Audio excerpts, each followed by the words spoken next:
I think our first target is to reach 200 million, 100 million borrow volume. And once we do that, we're going to reach billion. And once we're going to reach that, we're targeting 10 billion. And obviously that will take more time. But what is fascinating is that as more assets are listed and more participants come, it becomes the venue for the RWA liquidity, effectively becoming a RWA repo market where you can borrow at any day or time at the best possible rates and from a most resilient battle-tested system. Before we begin, I want to give a shout out to our new sponsor, SocialValue, an AI-powered investment research terminal with prop indices and a high-performing DEX on its own chain. Join its third research competition for a $100,000 prize pool by submitting on socialvalue.com or on bigclub.io, with an additional chance to win another $2,000 every 2 weeks. Okay, welcome to another episode of Bitcast. I'm your host, Jason Kam, aka Maple Leaf Cap. Today is August 19th, 2025, 8 p.m. Hong Kong time. Bitcast is being live streamed to Big Club members. Questions are from the members and my own. This is not financial advice. Today I'm speaking with a longtime friend, Stani, the founder of Aave and Aave Labs. Stani, welcome. Hey, Jason, good to be here. And it's definitely been a while. And I remember our times going all the way back to DeFi summer. Yeah, those were fun times when we had like 10,000% APIs that don't exist anymore. I tried to talk to you for a while. I think every time when I tried to find you, and the next time I find you and I reschedule the questions, it's like your TVL goes up another 10-20%. So some housekeeping questions first, and then we're going to go into like the growth of Aave itself. I'm going to rattle off a bunch of numbers. You can correct me if they're correct. Today, you're at an all-time high of $65 billion in TVL deposits, with $27 billion borrowed, and on a sort of 50 bips of NIM margin take rate, you're run rating now at about $120, $130 million of revenue to Aave stakeholders every year. Is that roughly correct? Yeah, exactly. So the revenue also grows as more value comes into the protocol and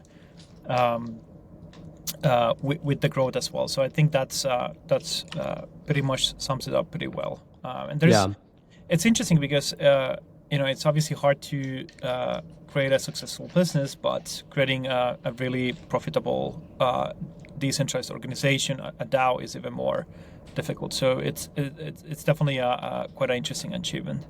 Do you feel like there's without talking about the growth of TVL itself, just within this deposit and borrow base today, in your mind, is there any flex you think you can kind of increase your take rate even more based on the business that you have? Like adjusting a formula to improve the margin, like adding the hooks from Unity 4. I know that Euler did. Is there any sort of low-hanging fruit you can implement to increase that revenue? Yeah, you can do different kinds of optimizations and increase take rates. But for us, like, we know still how early DeFi is, and capturing the market and keeping a good positioning is important. That's why we have quite slim margins. And I do think that lending is a slim margin business. So I do think that's very important. We have roughly 60% of the whole lending volume, and we've been able to grow to the biggest DeFi protocol. We were hitting 70 billion in net deposits just a week earlier. So, and out of that, we had 17 billion in Stablecoins. So there's a lot that you can do in terms of optimization. But for us, the main focus is purely on the growth side.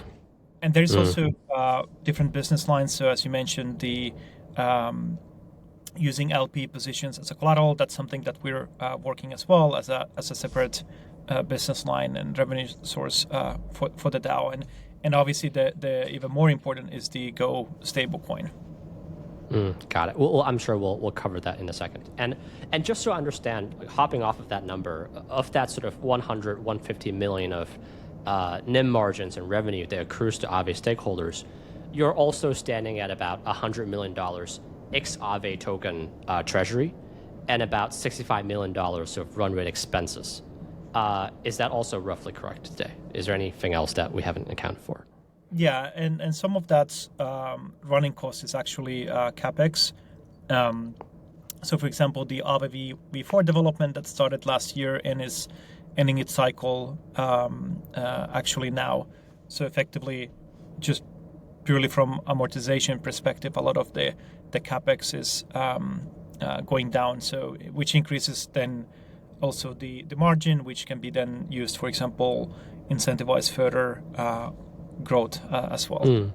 Well, obviously the business is a little cyclical as DeFi goes up and down. What should we project for the kind of run rate, cash burn, operating expense that you're going to run at? I think the operations itself, OpEx will stay quite similar. And I do think one really big benefit about a protocol like Aave is that the use case itself is market neutral. So, for example, that's when the market is going up, users tend to actually leverage their positions and borrow against their collaterals. But at the same time, when the market is going down, we see a lot of activity in being able to unlock liquidity out of your holdings without selling your positions. So it basically works in both ways. And typically in down market, you also have liquidations, and the protocol earns from those liquidations as well, which is also kind of like a nice additional revenue. And liquidation today is like a small slice of that 120 million, right? It's like low single digit. Okay. Exactly. Okay. Yeah. I mean, like a month ago, your annualized revenue was like 60 to 70, so it basically doubled. So now you're running at a profit into the treasury of like 50 to 70 million dollars a year. What is remarkable is that I think starting from April of this year, April 9th, you started the buyback of $1 million per week. Can you kind of walk me through the thinking of the proposal and kind of how is that going so far? Yeah, the buybacks is in simple form using the excess treasury to buy back some of the Aave tokens back. And currently it's running at a 1 million per week rate, which means that is the amount of buybacks happening. And the buybacks are actually then used to pay out the insurance element in the Aave protocol, which is called Umbrella. So effectively, Aave tokens are reduced from the market supply into the reserve, and slowly from the reserve paid out to users that want to actually take the insurance risk of the Aave protocol and transition that away from regular users in exchange for additional yield in Aave tokens as a kind of like a form of ownership. So it's a kind of like a flywheel that reinforces the utility of the Aave protocol, increases the safetiness, and down the line also the strength of the Aave brand. Is it to the A token stakers or is it to the stake Aave stakers?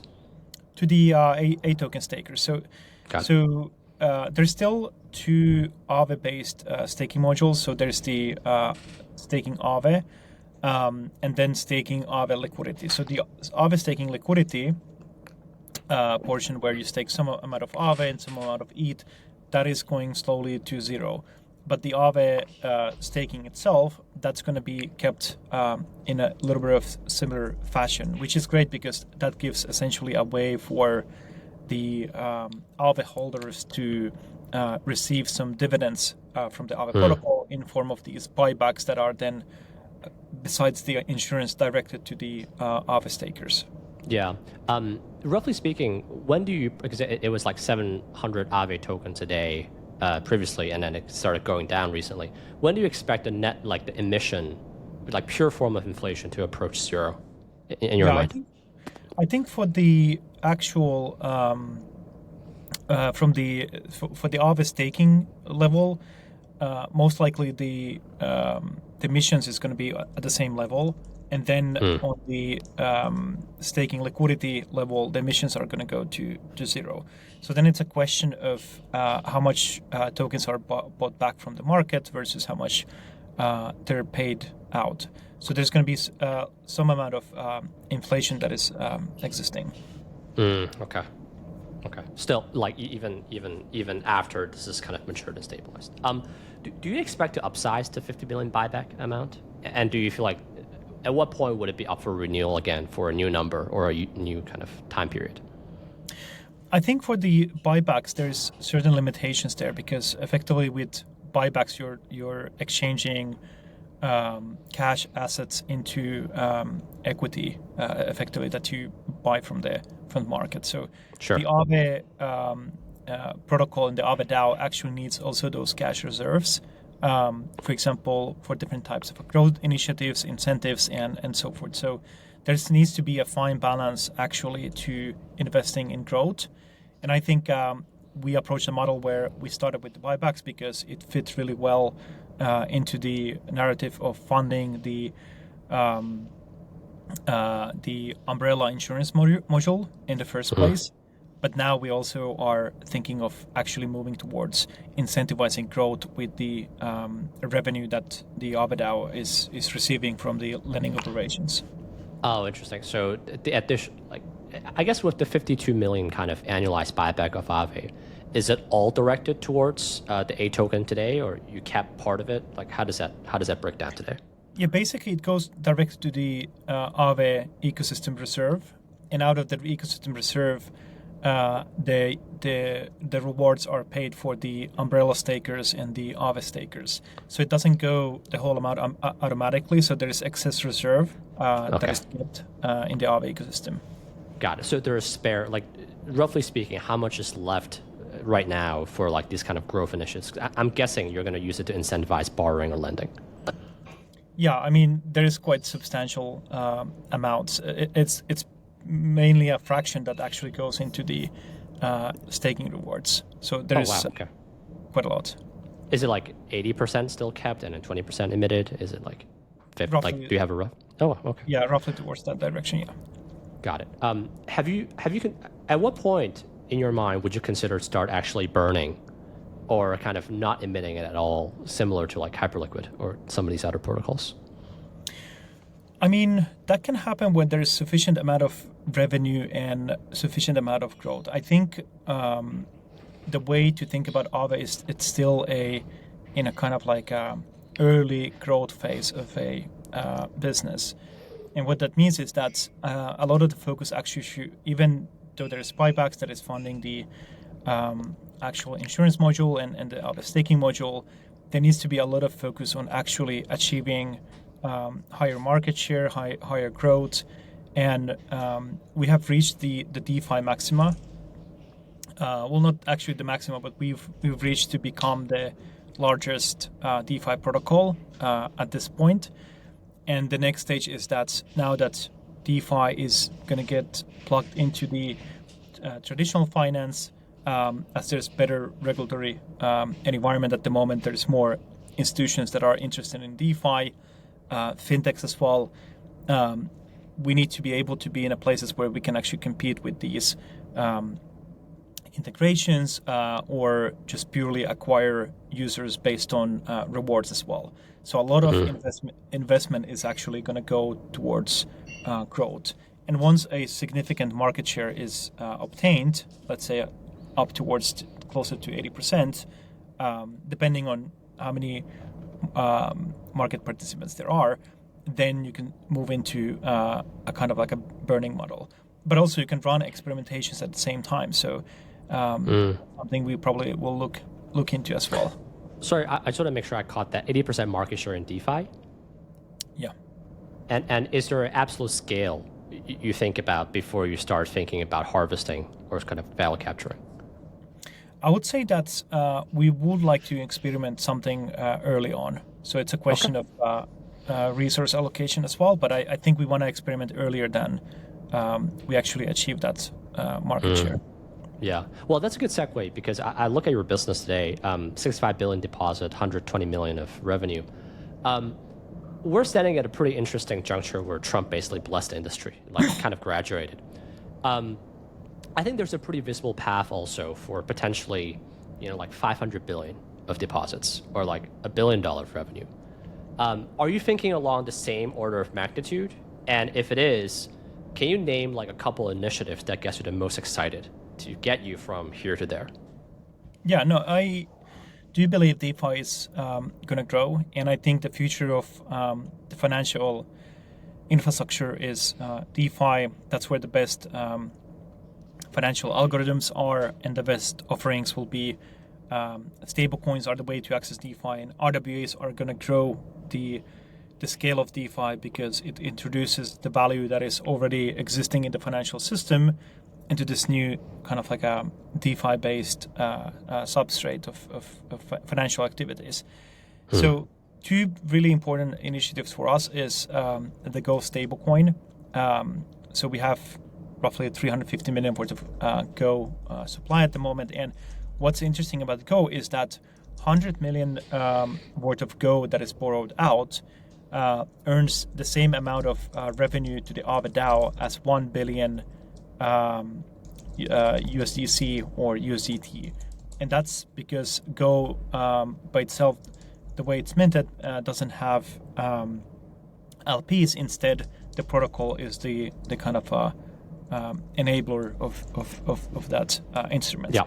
So that's a really big thing, and that's why we're putting a lot of effort and resources into growing Go. The second is RWAs. So as more RWAs are coming into the space, and we see projects going down the line on the risk curve, so not just bringing traditional money market funds, T-bills, but going up the risk curve with different kinds of credit-based RWAs, also adding more volatility-based RWAs such as equities. That's going to be a big opportunity. So Aave has Horizon, which is specifically targeted towards this category, where you can use permissioned RWAs as a collateral and borrow stablecoins. And that's going to be a way to actually onboard a lot of these traditional asset managers and traditional financial institutions to use Aave, get 24/7 repo markets outside of the intraday and during the weekend as well. So those are two good pillars outside of the industry growing itself. Let's start with Go. Like, I guess the best question to ask is just how do you plan to scale it up further from 350, let's say, to 3.5 billion in your mind? A lot of the growth actually comes from the incentivization. So effectively, there's also a savings product called AsGo. So what happens is that when Go is borrowed out, a lot of the interest earned from Go is earmarked for a savings Go product, meaning that there's actually a reason to buy Go from the markets and then take that Go and put it into the savings product. So that's going to be one big facilitator. Then the second one is the Horizon market for the RWAs. Go is going to have a own facilitator there, and facilitator means the ability to mint Go. And then a third option is using these different kinds of AMM positions as a collateral and being able to borrow against those. So essentially, as the borrowing market on Aave grows, Go grows, the savings Go grows as well, brings opportunity to actually hold Go. And then you have the ability to grow with the RWAs and also more these native Uniswap LP use cases. And then regarding the AsGo, also integrations into more traditional venues and exchanges where you can actually offer this savings rate beyond like the existing Aave ecosystem and directly to users on exchanges. Earning savings through Go itself is not live yet. And so far, you're just capturing the entire spread by blending it out. But once it goes live, you're taking a margin, I guess. Oh, it's live already. So it's the lending rate effectively is between 8 and 9% at the moment, without any slashing, without any cool down. I think it's a really, really appealing, extremely appealing savings product on chain at the moment. And those who borrow Go, how much are they paying roughly, you think? They roughly pay the same DeFi rates as more of these other stablecoins, between 5 and 5.5. Got it. The one benefit borrowing Go compared to the other asset is that Go has predictable borrow costs, because the rate for Go is governance driven compared to the variable rates of USDC and USDT, and not just in Aave but across the DeFi ecosystem. Would you? I guess this is a really big growth pillar. I'm guessing the Buyback Aave would be used to incentivize borrowing and staking of Go itself. Exactly. Down the road. Exactly. That boils down to the previous kind of like points of Aave has grown significantly, but there's two challenges. One is to grow into a bigger piece of pie, and then the second thing is to retain market positioning on an ongoing basis. So that is why the buyback Aave is also important for market growth. Yeah. To the extent you can share, do you have a sense of kind of target of how big you want to go to become in like a year or two, and how much incentive of Aave do you want to allocate to this effort to get it there? Yeah, I think our target is to grow up to 500 million end of this year, and getting into 2 billion of end of next year. And I think that's interesting. Getting into 1 billion Go is really fascinating from the economics perspective, because that would yield more than 10 billion compared to other stablecoins in Aave like USDC or USDT. So I think in about 800 million Go, we will be earning more from Go than on any other stablecoin in the Aave lending markets. Yes, and just so I have a sense, if you do get to 1 billion Go, what is that net revenue to Aave, the treasury? Yeah, I mean, the revenue can be calculated basically on, and this is interesting because typically the way the Aave lending markets work is that you have a reserve factor that is set between 10 to 15%, depending on asset, and typically on stablecoins that reserve factor is 10%. So every Go that is, every USDC or USDT that is borrowed out, every let's say dollar equivalent, you capture that particular fee. On Go, whole borrow rate goes into the Aave DAO. So let's say if that's will be 5% on an annual basis, and there's no changes on the rate, we basically can multiply 1 billion with 5%, and that gives the number. And there's a limit on how much Go you can issue based on the entire TVL capacity of Aave itself.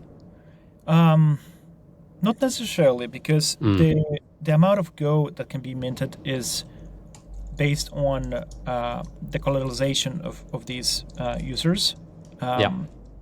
So obviously, like, depends on the user demand, and then liquidity. Because once Go is borrowed out, the next question is that what is the second leg of transaction? So if is rate optimization. So if someone is swapping their USDT to Go, most likely there's an element of selling the Go into the market. So the liquidity is very important for decentralized stablecoins to actually grow. And that's something where the Aave DAO can actually put resources on incentivizing the liquidity aspect of these different venues, whether it's centralized venue or decentralized pools. Got it. So the Aave, the Buyback Aave, you will be used for both for the AMM incentives, so to juice the LP, as well as to incentivize borrowing, I guess, kind of. Yeah, exactly. Got it. Okay, that makes a lot of sense. Okay. That's cool. And then on the Horizon effort, I mean, I've kind of always thought that, indeed, if TradFi comes and all of these stocks becomes, tokens, or all of these credit funds become tokens, and the secured lending part, it's almost invariable, like they have to come to Aave. I just don't have a sense of the scope of the opportunity. And it also seems to me that TradFi always kind of moves slower, so the timeline of the opportunity. And then lastly, there's the barrier of, will SEC fuck you, or is there any AML, KYC compliant type of barriers that I'm sort of not very privy to? On those three parts, which is the timing, kind of the magnitude, and kind of the things you have to solve, kind of how do you think those three factors? I mean, I do think that the TradFi type of market participants will move slowly, but once there's clear examples of more entrants and more initiatives that actually create volume, I think that creates a feedback loop which accelerates a lot of these institutions to move quicker. I think that's what is happening on the stablecoin front because of the new regulation with the Genius Act that actually legitimizes the use of stablecoins in various use cases, payments, and other use cases. And what's interesting there is that a lot of these bigger tech companies, fintechs, all are looking stablecoins as a way of solving their day-to-day problems, whether it's payments or treasury management or some other ways. And I think that's a really important note, especially because market structure bill is coming, which is resolving a lot of different challenges in the crypto market structure that will further legitimize the space, and we're going to see more and more participants coming. So I do think that a lot of these traditional institutions, they will start with the least kind of like a riskiest idea and getting just their feet wet by putting treasury bills on chain. But very quickly they realize that to get a more competitive offering, you have to move up on the risk curve, and we're going to see a really diverse variety of different kinds of products coming on chain. And then once the user base actually starts to form around these products, the same as early days of DeFi, when you could start using multiple different protocols and you have multiple different assets and strategies and tokenization of some of these yield strategies, you started to kind of see more diverse activity and usage. And that's, I think, where it's going to be interesting for Horizon, because it provides a really efficient way to manage your collateral. Because tokenization is simply a tool. It's a tool to move a same assets from one type of a format to this new type of a format that adds transparency, better execution, and reliability and resiliency. So what I think is that when you start interacting with Aave and you start actually drawing liquidity outside of the hours, you start drawing liquidity during the weekends, using it also in DeFi for other non-RWA strategies, that's when kind of like these two worlds start to converge.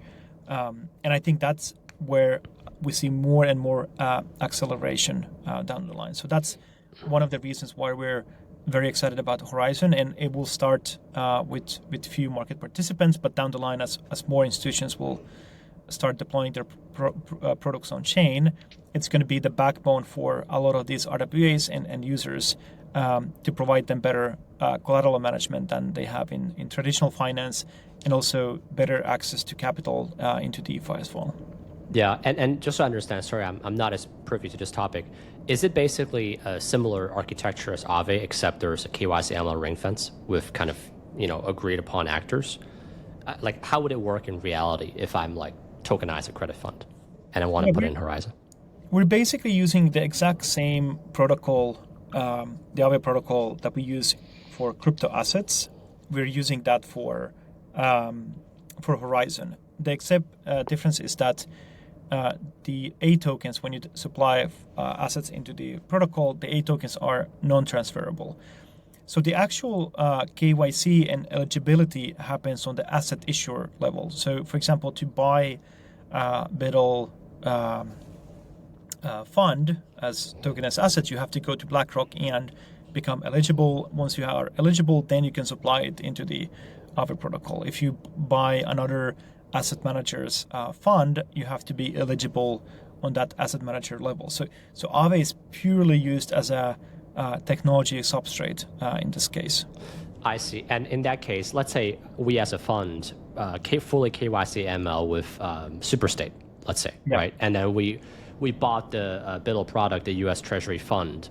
Now we receive a token on chain that's non-transferable, but I'm not transferring, I'm just depositing it into Horizon, which is effectively Aave, but KYC ML'd. And now I can pull out, and then now I can pull out USDC from Horizon, and I can do with that USDC however I want.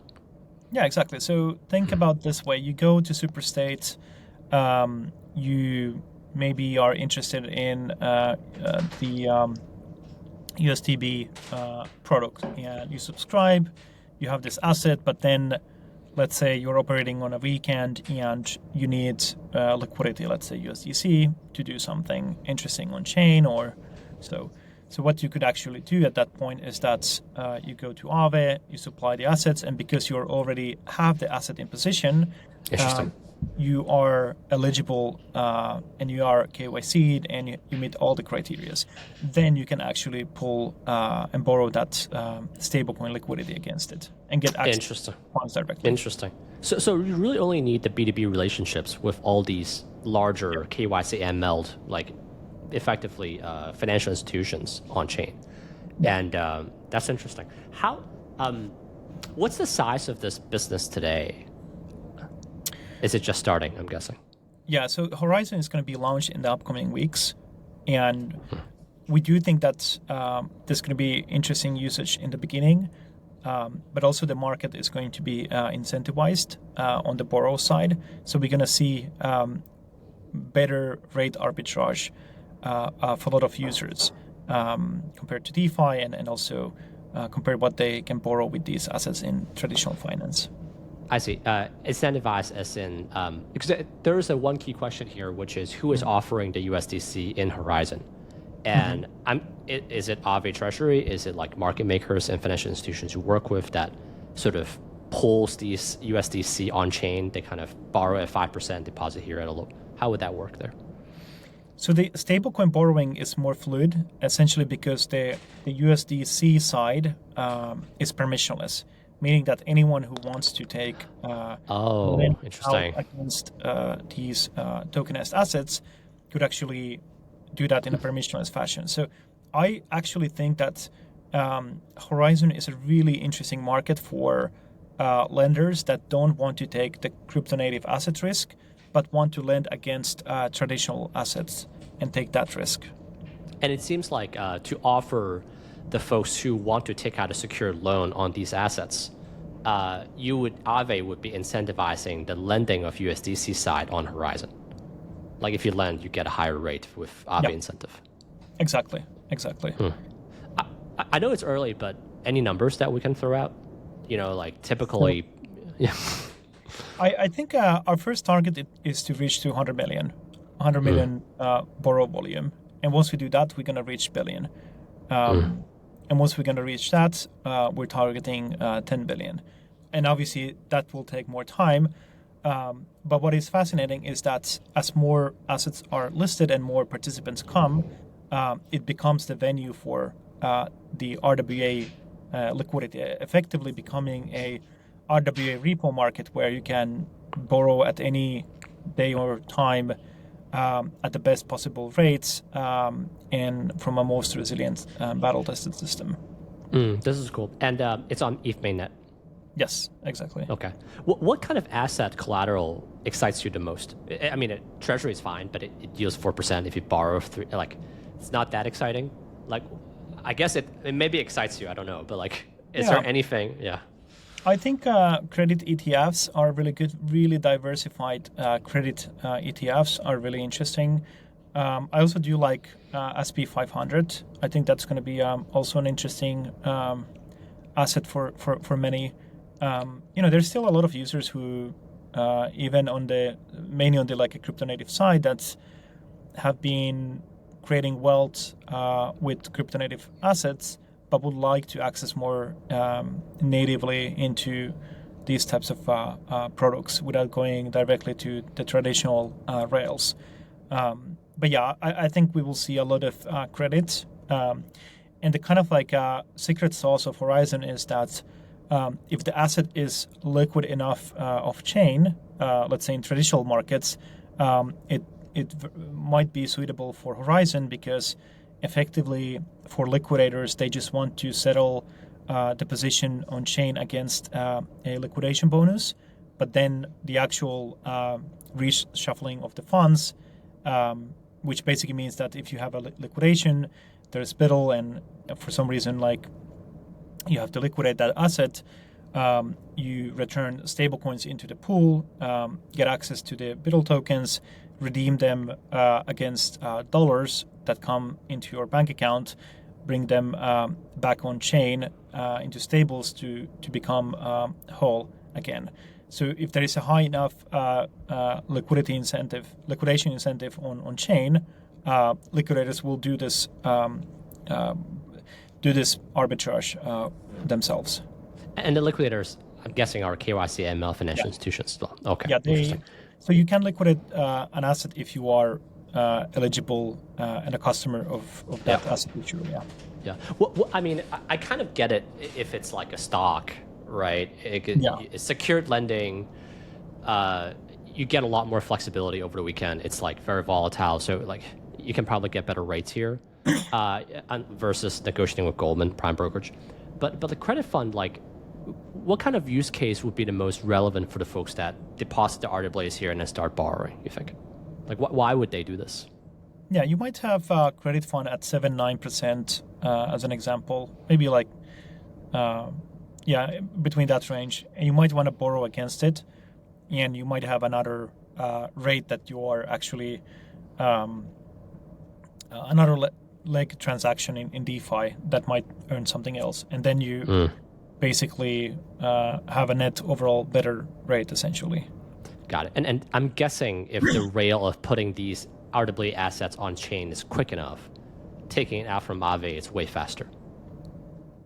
Yeah, I mean, the speed and efficiency is really interesting. And then over time, it's interesting to see like where the rates will land with these assets, with rate compressions and as things are going to scale. And then at some point we will reach a momentum, not in the next maybe year and a half, but after that is the system more competitive than the traditional financial system in terms of like, can we compete better with traditional financial institutions on lending and borrowing against these types of assets at a scale? And theoretically speaking, I would argue yes, because you can actually get a lot of overhead and a lot of human error out of the equation by using smart contracts and using the resiliency that's built on Aave.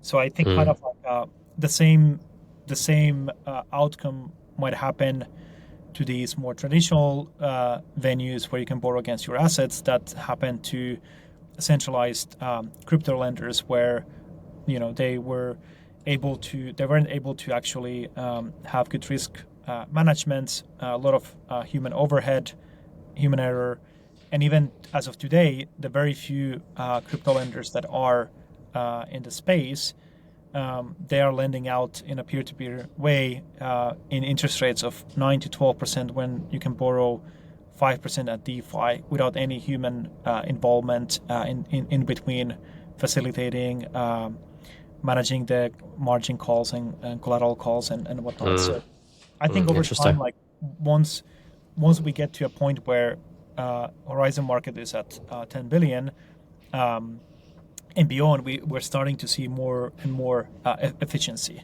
And then the network effects will just increase there because effectively on-chain will just do better any types of traditional financial kind of like a facilitation. Do you expect the profitability of this line of business? Let's say it gets to the same size as Aave Core today, like 6-7 billion TVL, like 27 billion borrowed, 50%. Do you expect it to be more profitable or less profitable than Aave Core today? That's an interesting question. I think the profitability could be in the same ranges. These are different types of assets. It might be even that the horizon will be 10 times bigger from 5 years from now, having more narrow margins than in the crypto native asset side. So that might happen as well. I do expect rate compression over time, but it's definitely fine because of the scale that you get in return as well, and better liquidity network effect as well. And the S&P 500 sort of stocks that go in there, are they like mirror tokens, you think, or are they like actual stocks issued by like S&P 500, the company or something? Yeah, well, now it's kind of interesting because a lot of the tokenization is based on kind of like fund structures and whatnot. And there's still like hurdles to actually see direct issuance of assets on the ledger. There's some initiatives, for example, in Europe, there's a sandbox where you can actually do that. But that's still kind of like a little bit of a bottleneck. But I think if you think about all the wrappers that exist in traditional finance, when you trade stock in Revolut or let's say in Robinhood, you typically, you might have certain types of legal layers there as well. So I think it's less of a problem, but I think down the line, the end game is to see stock being issued directly on chain. And I think Superstate is a really good example where they're trying to do this already at a kind of like an early scale. I kind of feel like the mirror token is not what you would consider as like pristine collateral in Horizon. Interesting. Yeah. And since you're the closest to it, I'm going to throw this question at you because I mean, you talk to a lot of people, you talk to a lot of regulators. If you were to put out a timeline at which something like this does hit, 10 billion TVL or $10 billion borrowed, would you say it's like next year? Would you say it's like 5 years from now? Like, I don't have a sense of how fast Paul Atkins and those guys and financial institutions you talk to are moving to like get this thing ramped up. Yeah, I mean, it took us 5 years to grow to 70 billion net deposits. So I would say that 3 years is a good estimation. 3 years would make you happy, basically. Yeah, very happy. Okay, fascinating. That's really cool. So we talked about Go. We talked about, I mean, if it does get to like $50 billion in 3 years, that's another $100 million type of revenue opportunity. And if Go does ramp up, like keeping everything else stable, which I doubt it will be, we're looking at this, like $250 to $300 million type business in like a couple of years' time. Okay. I mean, if you think about it, like, if you compare it to banks, Aave by itself, in terms of like net deposits, it's in the range of like top 40 banks. When you think about like fintechs, Aave has more net deposits than the biggest fintechs like Revolut, N26, and SoFi, and all these kind of like in different countries. So it is like really impressive. But also, I do think that this is really early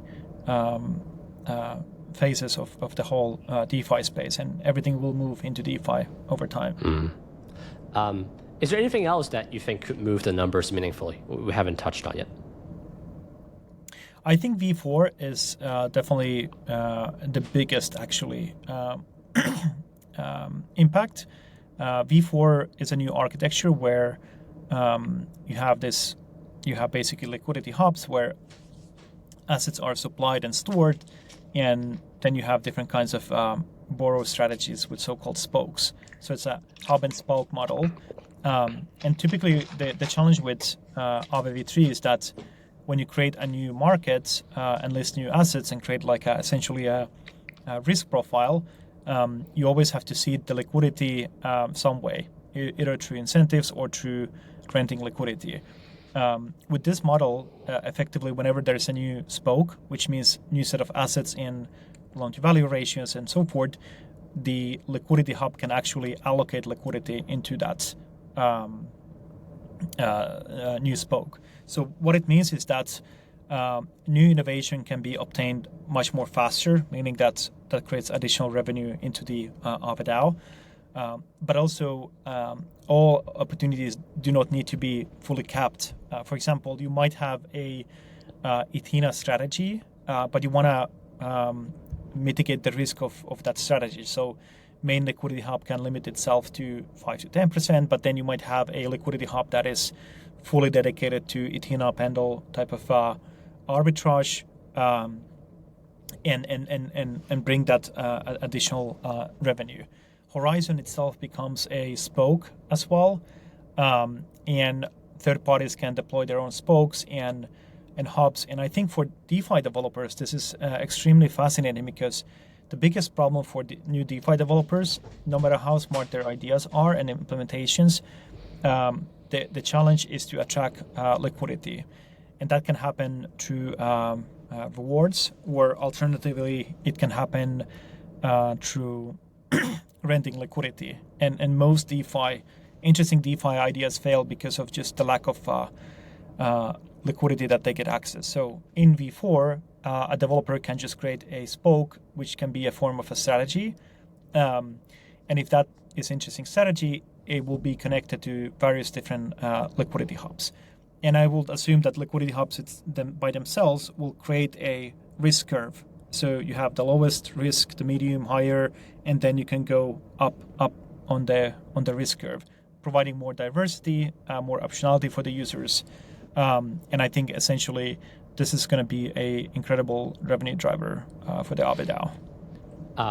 And Aave V3 today will be a hub that can direct liquidity into these spokes, if these spokes ask for it.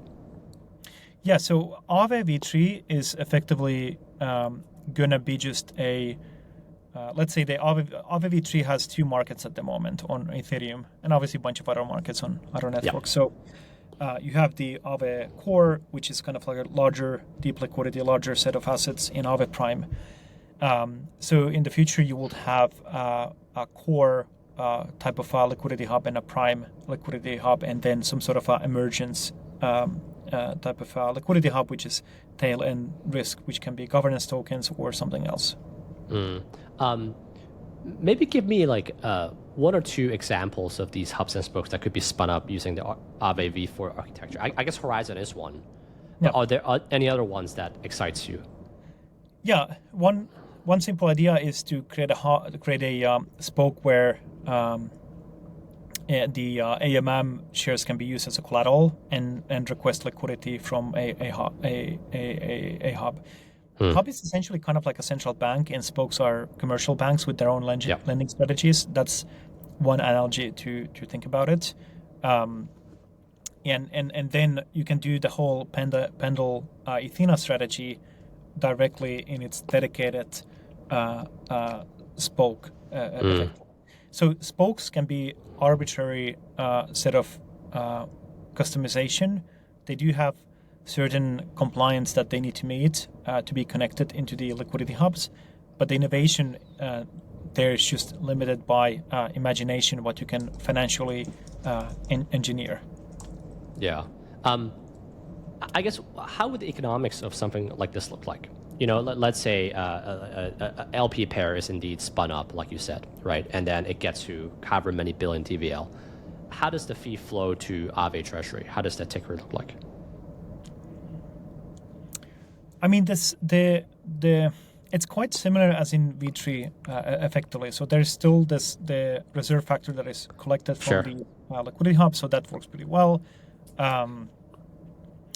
There's certain things that actually, there's another interesting thing relates to actually fee generation and interest rates, is that we introduced a feature called risk premiums, which means that every asset will have a base rate, the borrowable asset. So let's say that if you're borrowing USDC or Go, you are going to pay a base rate. And the base rate is what you pay if you are borrowing against Ethereum or wrap Bitcoin or these kind of like least riskiest collaterals.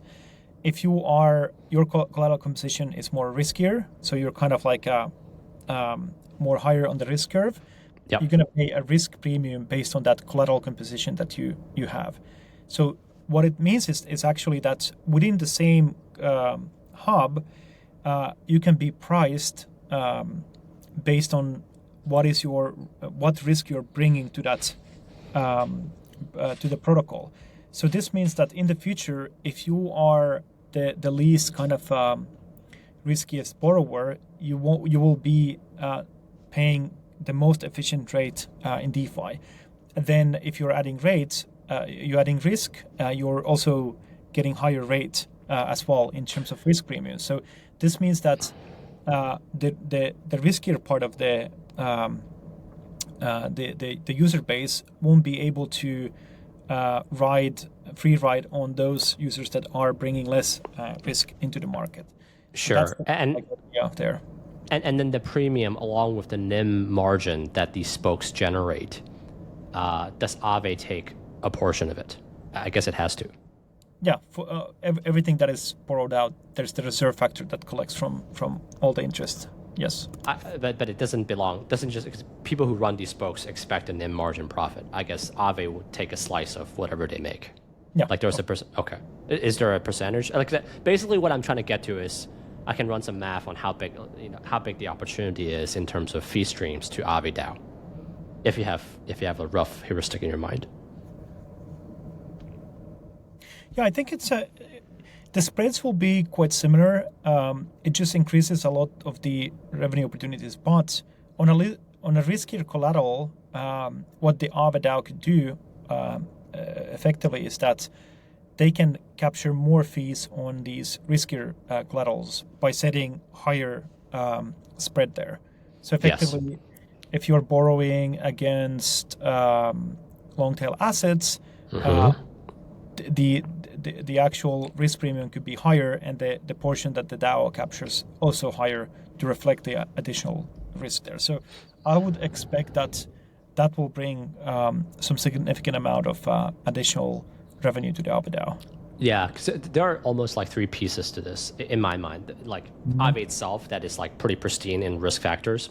Yeah. But you have the number of hubs and spokes that basically leverage Aave v4, and they have their own TVL sizes. Yep. Right, like the number of them, and then it basically expands your TAM. That you like, there's like risky stuff you don't touch before. I wonder how big that is, and obviously the tick rate on these TAMs will be higher. There's default the TAM, and then you have a tick rate on that TAM on higher rate. Do you feel like it would double your revenue as it is today? Do you feel like it? I think so. Goes up. Yeah. Oh wow. Okay. Because I also think that there's a lot of business that Aave isn't involved, that actually can be potentially even higher business, and that can be captured by just providing Aave as an infrastructure. So any kind of configurations can actually be created, but they all need to attract liquidity from these liquidity hubs. So yeah, there's certain kind of like level of certainty that basically certainty, safetiness that these spoke need to achieve. So if I were to, so we touch on then a couple more things, which is like, okay, well, Go, if you hit your target, is another 50 million. If the RWA part of it hits your target, I mean, it's basically double your business. This thing could double your business again. So we're looking at maybe like 400 kind of million of revenue in a couple of years, if all goes to plan. Yeah, at least. Okay. Awesome. I got a few more important things, but I want to touch on this first. How do you feel about the DATs, the DATs out there? Do you want to do one? I mean, there's a lot of requests, and I think that will happen organically. It's going to be interesting to follow how they evolve, because end of the day, a lot of these margins will compress. I don't think there's enough buying power for all of these tokens. I do think that Aave is quite strong, and there probably will be a lot of demand on that side. But yeah, it's an interesting evolvement, and there's different projects do them for different reasons. Got it. So you don't condone it. You don't like actively try to seek for one, but if organically it happens, so be it. Yeah, let's say that there's a lot of proposals and requests coming in. So I'm expecting a lot of this to materialize probably quite soon. Quite soon. Okay, good. I have to ask this too because a member requested it. Are you going to cap the PT of Athena to a certain? It's like 4.2 billion of TVL now. Are you going to cap it? Do you want to downsize it? Do you feel like it's a risk to the Aave protocol? I think what's important with that strategy is to ensure like how what's the proportion to the whole market size of, let's say, USDT, which is effectively the kind of like borrowed currency, and also that is backed because the Oracle prices follow USDT actually of that strategy. So in that sense, like as the market grows, there's room to grow Athena strategy or any other strategy that is implemented. So I think that down the line it makes sense, but there should be kind of like it should be a portion. It looks big mainly because the Aave protocol itself is quite significant. So let's say at 6 billion and having 70 billion, 60 to 70 billion net deposits, still kind of like just a fraction of portion of that strategy. And the thing is that obviously there's two types of risk. There's the market risk, but also there's the counterparty risk. I think kind of like what typically people are worried is more of the market risk side of the things. The Athena is quite a interesting strategy because essentially, there's delta neutral position, which kind of like hedges a lot of the market risk, offsets the market risk. And then obviously you have the collateral aspect of like the counterparty risk, which is held in a custodian, a clear loop system. And effectively, Athena has simply P&L on chain and nothing, on the exchanges. So that just showcases kind of like that the assumptions are these, and there's a lot of downside risk protection for the whole strategy. We're running down. I want to be cognizant of your time, so two more questions if I can get them in. Yeah. We did talk about a sort of significant rise of revenue as you sort of hit all of these targets, the sort of the RWA, the sort of V4, the Go. Let's say if you get there, I'm guessing the buyback scale will scale alongside it, right? Right now it's 50 million versus 120 of annualized. If you hit 400, I'm guessing it'll be like 200-300 million of buyback, and at that point the burn will probably be started as well. I think that might happen, but I think there will be experimentations. It's more of like a resourcing question and trying something else.